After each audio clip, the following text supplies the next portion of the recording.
ఉగాండాను కొత్త మహమ్మారి భయపెడుతోంది.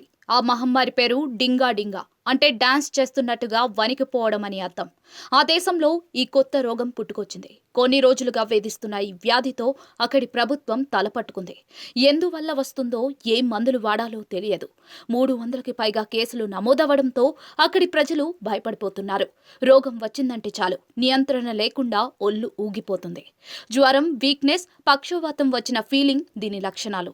కొందరు నడవలేకపోతున్నారు. దీనిపై జాతీయ మీడియా ఓ కథనాన్ని ప్రచురించింది. ఉగాండాలోని బుండి బాగ్యో ప్రాంతంలో ఈ మిస్టరీ వ్యాధి వేగంగా విస్తరిస్తోంది. ఈ వ్యాధితో ఇప్పటిదాకా ఎలాంటి మరణం సంభవించలేదు. అలాగే ఈ వ్యాధిని నియంత్రించేందుకు వైద్యులు యాంటీబయాటిక్ సహాయం తీసుకుంటున్నట్టుగా తెలుస్తోంది. డింగా డింగా వ్యాధితో బాధపడుతున్న రోగులు వారం రోజుల్లో కోలుకుంటారట.